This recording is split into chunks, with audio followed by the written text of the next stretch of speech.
সবাই বলে ভালোবাসা দিয়ে নাকি দুনিয়াটা জয় করা সম্ভব, অথচ আমি একটা মানুষের মন জয় করতে পারলাম না। সবাই বলে সত্যিকারে ভালোবাসার কাছে নাকি সবকিছু হার মেনে যায়, তবে আমি কেন আমার ভালোবাসার কাছে হেরে গেলাম? তাহলে কি আমার ভালোবাসাটা মিথ্যে ছিল? না, আপনার ভালোবাসাটা মিথ্যে ছিল না, মিথ্যে ছিল ওই কথাটা যে ভালোবাসা দিয়েই সবই জয় করা সম্ভব। অতিরিক্ত খাবার যেমন স্বাস্থ্যের জন্য ক্ষতিকর, অতিরিক্ত ভালোবাসাও সম্পর্কের জন্য ভীষণ ক্ষতিকর।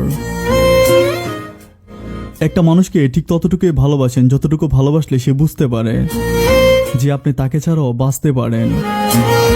আপনার প্রিয় মানুষটা যখন বুঝতে পারবে যে আপনি তাকে ছাড়া বাঁচতে পারবেন না, একটা মুহূর্ত তার সাথে কথা না বলে থাকতে পারবেন না, প্রমিস টু ইউ, তখনই মানুষটা আপনাকে কষ্ট দিতে শুরু করবে, আপনাকে অবহেলা করতে শুরু করবে।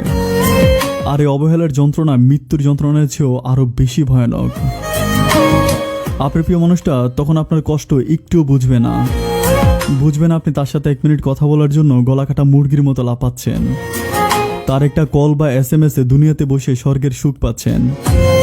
আপনার কল বা SMS তখন তার কাছে মূল্যহীন মনে হবে, কারণ সে বুঝে গেছে আপনি টেলিভিশন আর সে রিমোট, যেমন খুশি তেমন পাল্টাচ্ছে আপনাকে।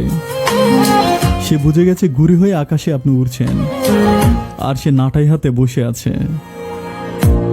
সে জানে আপনাকে শত কষ্ট দেওয়ার পরেও একটু ভালোবাসা দিয়ে কথা বললে আপনি আবেগে আপ্লুত হয়ে যাবেন।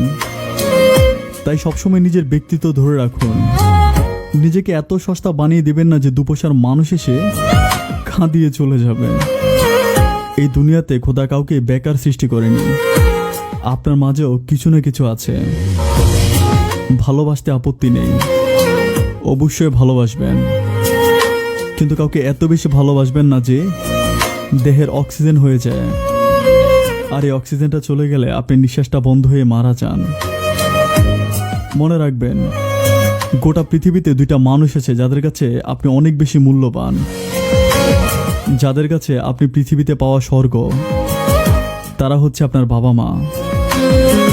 ভালোবাসা মানুষটার জন্য তো অনেক কিছু করেছেন, শুধু একবার আমায় বলেন তো সেই বাবা মায়ের জন্য কি করেছেন? ধন্যবাদ সবাইকে।